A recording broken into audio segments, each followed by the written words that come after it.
누가복음 23장 32절에서 43절입니다. 또 다른 두 행악자도 사형을 받게 되어 예수와 함께 끌려가니라. 해골이라 하는 곳에 이르러 거기서 예수를 십자가에 못 박고 두 행악자도 그렇게 하니 하나는 우편에 하나는 좌편에 있더라. 이에 예수께서 이르시되 아버지 저들을 사하여 주옵소서. 자기들이 하는 것을 알지 못함이니이다 하시더라. 그들이 그의 옷을 나눠 제비 뽑을새 백성은 서서 구경하는데 관리들은 비웃어 이르되 저가 남을 구원하였으니 만일 하나님이 택하신 자 그리스도이면 자신도 구원할지어다 하고 군인들도 희롱하면서 나와 신 포도주를 주며 이르되 내가 만일 유대인의 왕이면 내가 너를 구원하라 하더라. 그의 위에 있는 유대인의 왕이라 쓴 패가 있더라. 달린 행악자 중 하나는 비방하여 이르되 내가 그리스도가 아니냐 너와 우리를 구원하라 하되 하나는 그 사람을 꾸짖어 이르되 내가 동일한 정죄를 받고서도 하나님을 두려워하지 아니하느냐 우리는 우리가 행한 일에 상당한 보응을 받는 것이니 이에 당연하거니와 이 사람이 행한 것은 옳지 않은 것이 없느니라 하고 이르되 예수여 당신의 나라에 임하실 때 나를 기억하소서 하니 예수께서 이르시되 내가 진실로 내게 이르노니 오늘 내가 나와 함께 낙원에 있으리라 하시니라. 아멘. 오늘 말씀 누가복음 23장 32절에서 43절 말씀입니다. 오늘 말씀은 예수님의 십자가형 집행과 무리들의 조롱 그리고 강도 한 사람의 회개에 대한 기사입니다. 오늘 말씀을 보면 예수님은 다른 두 행악자들과 함께 십자가에 못 박히신 것을 볼 수가 있습니다. 만왕의 왕이고 하나님의 아들인 예수님께서 불의한 자의 손에 의해서 행악자와 같이 취급되고 있다라는 것, 이 말씀은 이사야서 53장 12절의 말씀이 이루어진 것입니다. 하지만 예수님은 저들의 죄를 정죄하지 않으셨습니다. 오히려 저들은 지금 자신들이 저지른 일이 하나님의 아들을 죽이는 엄청난 죄임을 알지 못하고 행하고 있다고 그들의 죄 사함을 위해서 중보 기도를 하고 계십니다. 그런데 저들을 위해서 기도하는 예수님의 모습과 대조적으로 그들은 어떻습니까? 예수님을 못 박은 자들, 그 주변에서 보는 사람들, 그들은 다 예수님을 비웃고 희롱하고 조롱하고 있는 것을 볼 수가 있습니다. 백성들뿐만이 아닙니다. 군인들도 그렇습니다. 예수님을 조롱했습니다. 심지어 함께 십자가 옆에서 좌편과 우편에 같이 달린 십자가에 달렸던 행악자까지도 예수님을 비웃었다라는 것입니다.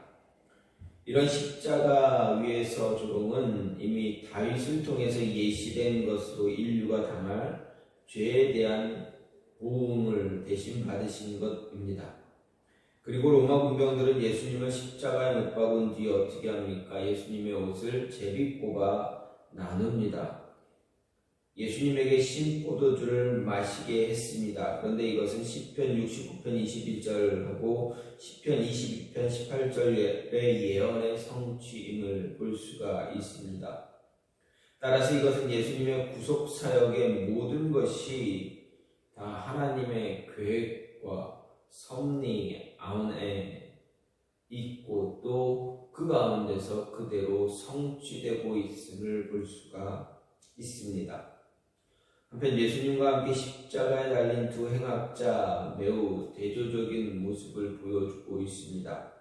즉 행악자는 다른 무리들과 마찬가지로 예수님을 조롱하고 비웃음으로 자기에게 주어진 마지막 구원의 기회를 스스로 저버렸습니다. 이는 유대인들과 마찬가지로 멸망받을 죄인의 전형적인 모습이다라는 것입니다. 하지만 또 다른 행악자는 어떻습니까? 자신의 죄를 깨닫고 예수님께 구원을 간구함으로 마지막으로 주어진 구원의 기회를 얻게 됩니다. 그리고 영생을 얻을 수 얻게 되는 그런 모습을 갖습니다. 이 행악자의 고백은 누가만이 기록하고 있는 것을 볼 수가 있습니다. 사복음서에서 누가복음에만 기록이 되어 있습니다. 예수님께서 죄인들을 구원하기 위해 오셨고 대속의 죽음을 당하셨다라는 사실을 가장 명확하게 보여주고 있습니다. 여기서 회개하는 행악자는 구원받은 자의 전형적인 모습을 보여주는데 회개와 겸손만이 하나님의 은혜를 입을 수 있는 유일한 통로임을 보여줍니다. 그리고 죽음에 이를 때까지 예수님께서 한 영혼이라도 더 구원하기 위해서 세상에 오셨다. 자신의 죽음의 모습까지도 죽어가는 그 모습에서도 한 영혼을 구원하고 계심을 볼 수 있는데 그 모습이 우리를 통해서 우리가 죽을 때까지 우리가 목숨을 다해서 영혼을 구원하기 위한 삶을 살아야 한다라는 것을 보여주고 있습니다. 예수님께서 하셨으니 우리도 할 수 있다. 우리도 해야 한다라는 것입니다. 마지막 숨이 멈추는 그 순간까지 우리가 할 수 있는 것, 해야만 하는 것, 바로 영혼을 살리는 일입니다. 우리의 죽음을 보면서 믿지 않는 자가 하나님께 무릎 꿇을 수 있는 모습을 가질 수 있게 해야 한다라는 이야기입니다. 어쨌든 이러한 모습 예수님께서 우리에게 보여주셨습니다. 이러한 모습을 통해서 오늘 말씀을 통해서 우리가 생각할 수 있는 것, 무엇을 볼 수 있는가, 무엇을 생각할 수 있는가. 예수님의 죽음에 우리는 구경꾼처럼 서서 구경해서는 안 된다라는 것입니다.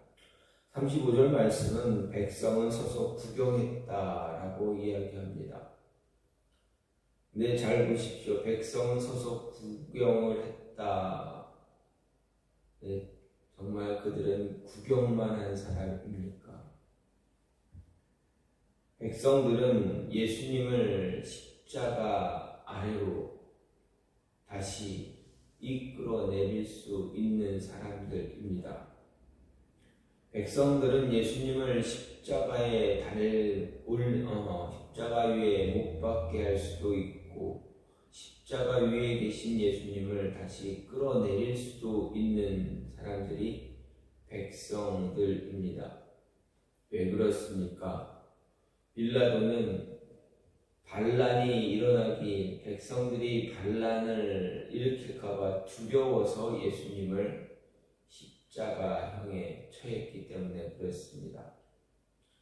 예수님을 아무리 신문해도, 아무리 예수님과 어떤 대화를 나눠도 예수님의 죄를 찾을 수가 없었습니다. 대제사장들과 백성들이 외치는 백성들의 그 소리를 들으면 아무리 생각해도 죄가 없는데 왜 저들은 저럴까?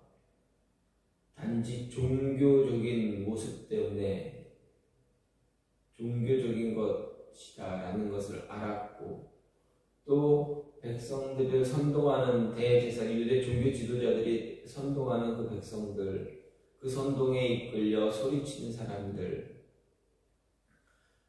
그들이 잘못되어 있음을 알고 있었습니다. 그럼에도 불구하고 예수님을 십자가에 못 박은 이유는 무엇입니까? 성경에서는 그들이 반란을 일으킬까 두려워했기 때문이다 라고 말합니다. 그러면 십자가 마지막 이 순간에도 백성들이 소리쳐서 예수님을 내려달라, 예수님을 내리라 내리라 소리치고 유도했다면 또 다른 결과를 얻을 수 있었다라는 것입니다. 예수님은 죄가 없습니다. 죄가 없다. 우리가 이렇게 진행되어지는 상황을 보니 예수님 죄가 없네. 죄 없는 거 아니냐.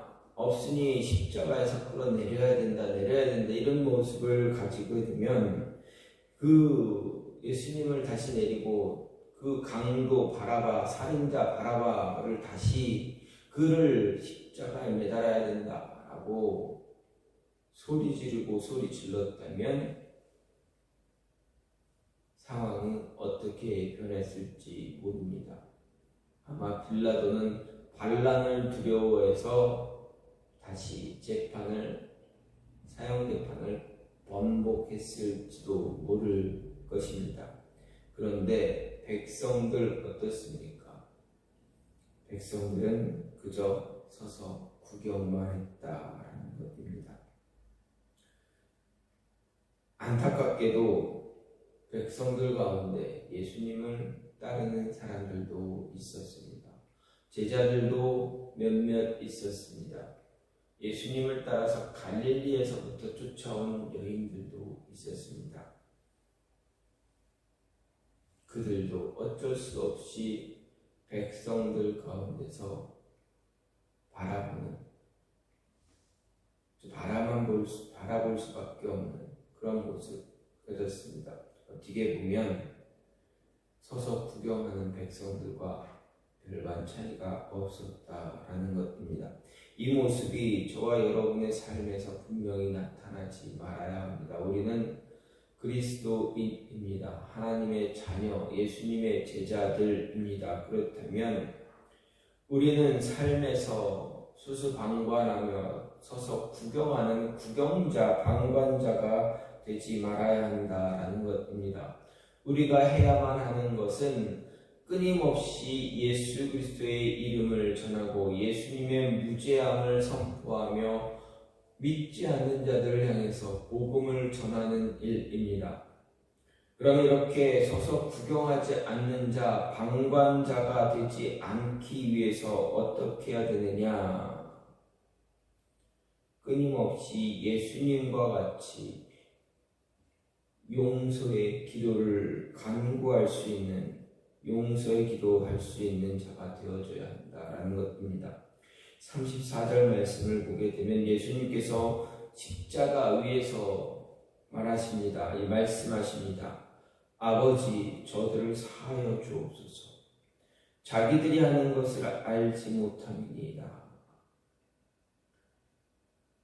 예수님을 조롱하고 예수님을 십자가에 못 박으라고 그 소리치던 사람들, 그리고 예수님께 채찍을 가했던 군병들, 그들을 향해서 예수님은 무엇을 해야 합니까? 그리고 예수님을 그렇게 했던 그들은 예수님이 어떻게 하시나 구경만 하고 있습니다. 그들을 향해서 예수님이 무엇라 말씀하십니까? 아버지요, 저들을 용서하여 주시옵소서. 지금 저들이 무엇을 하는지 알지 못합니다. 누구를 십자가에 매달고 누구를 죽이고 있는지 알지 못합니다. 저들이 안다면 저들은 가슴 치고 후회할 것입니다. 라는 이야기가, 그 모습이 다 포함되어져 있습니다. 저들의 죄를 용서하여 주세요. 자기들이 하는 일을 알지 못합니다. 예수님께서는 마지막 그 순간까지, 숨이 넘어가시는 그 순간까지 죄인들을 위해서 하나님께, 아버지께 용서의 기도를 하셨다. 용서해 달라는 기도를 하셨다라는 것입니다. 끊임없이 자신의 죽음, 숨이 끊어지는 그 순간까지 중보하며 기도하셨다라는 것입니다. 그리고 자신의 옆에 있던 행악자도 그도 회개하게 하는 모습을 가지셨다라는 것입니다. 마태복음을 보게 되면 두 예수님 옆에 좌편과 우편에 서 있는 같이 매달린 두 행악자들, 이 두 행악자들 모두가 예수님을 비난하고 조롱했다라는 것입니다. 예수님을 비난하고 조롱했는데 두 사람 다 모두 그랬는데 누가복음에 보면 한 사람은 계속 조롱하고 한 사람은 예수님께 용서를 구하는 모습을 갖게 됩니다. 왜 그렇습니까? 왜 두 사람 다 예수님을 조롱하기 시작했는데 마지막에 한 사람은 끝까지 조롱하고 한 사람은 회개해서 예수님께 주여 당신의 나라에 임할 때 나를 기억해달라 간구합니까? 바로 34절에 예수님께서 하신 기도의 내용 때문에 그렇습니다. 끝까지 죽어가시면서 끝까지 십자가에 달려서 그 힘든 상황에서도, 그 숨쉬기 힘든 그 상황에서도 예수님께서 하신 말씀은 무엇입니까? 자신을 조롱하는 자들을 저주한 것도 아니고 그들에게 심판을 내리려고 하신 것도 아니고 끝까지 자기를 죽이는 그들을 향해서 예수님께서는 말씀하십니다. 아버지, 저들을 용서해 주세요. 자신들이 하는 일을 알지 못합니다. 지금 무엇을 하는지 알지 못합니다. 예수님을 조롱하고 예수님 십자가 아래서 예수님을 조롱하고 예수님을 괴롭혔던 사람들, 그들 가운데 훗날 예수님이 죽으신 이후 자신들의 죄를 깨닫고 하나님 앞에 나와 무릎 꿇는 자들이 분명히 있었습니다.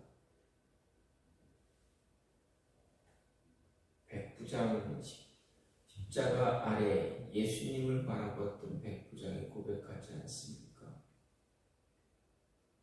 저분은 진짜 하나님의 아들이었구나.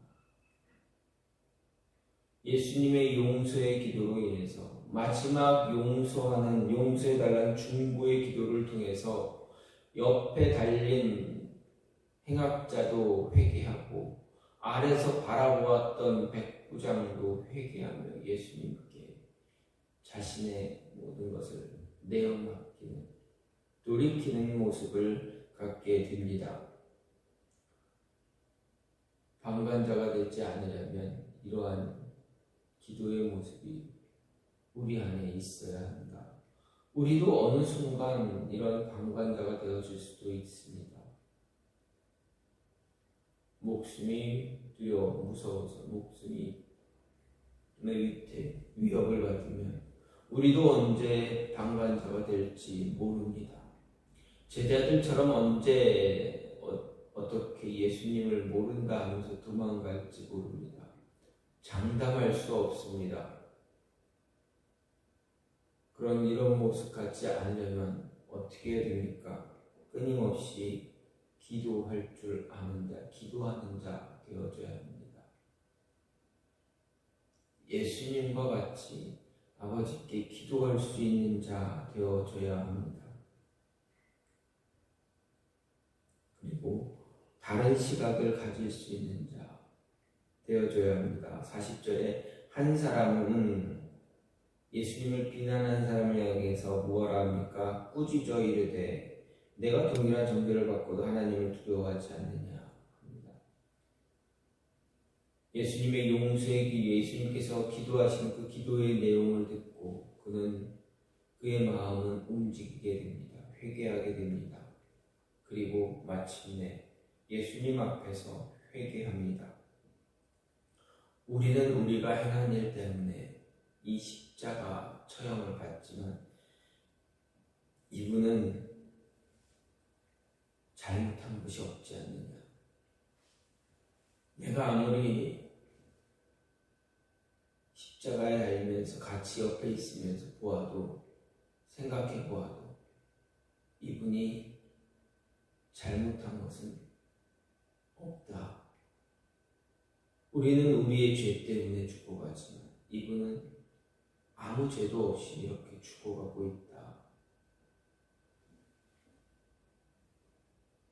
하나님을 두려워해야 된다. 라고 고백하고 있는 것을 볼 수가 있습니다. 다른 시각을 가져야 한다는 것은 자신의 모습을 돌아보아야 한다는 것입니다.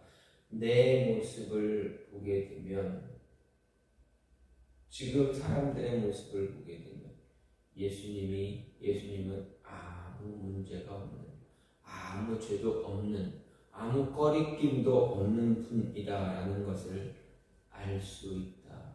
알게 되면 어떻게 됩니까? 바로 시정할 줄 아는 자가 되어져야 됩니다.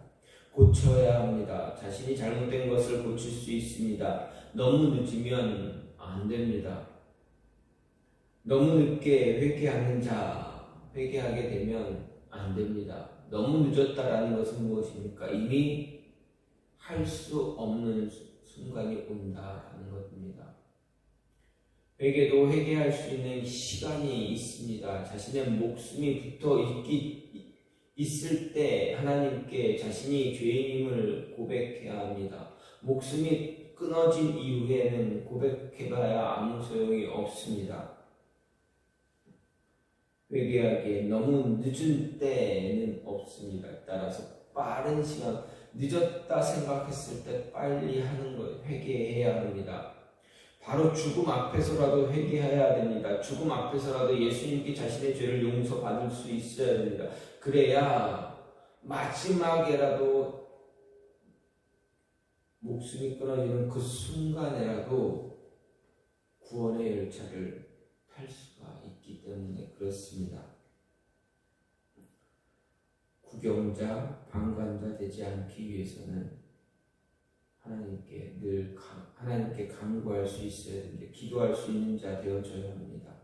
그리고 자신이 죄인이라는 것을 깨달았을 때 속히 회개할 줄 아는 자 되어져야 합니다. 오늘 말씀을 통해서 십자가 아래에서 구경했던 사람들, 구경만 하는 사람들, 저와 여러분도 그런 모습을 가질지도 모릅니다.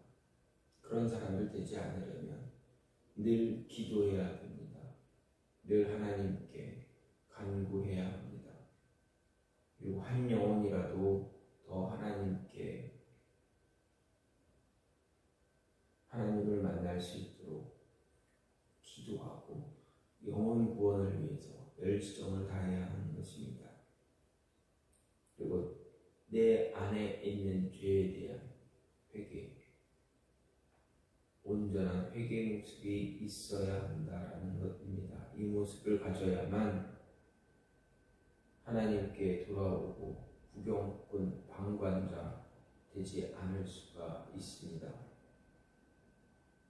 저와 여러분이 어느 순간 어떤 어려움이, 어떤 고난, 역경이 다가오더라도 결국 구경꾼 되지 않기를 간절히 소망합니다. 이 시간 같이 기도하기 원하는 것, 하나님, 우리가 구경꾼 되지 않도록, 방관하는 자 되지 않도록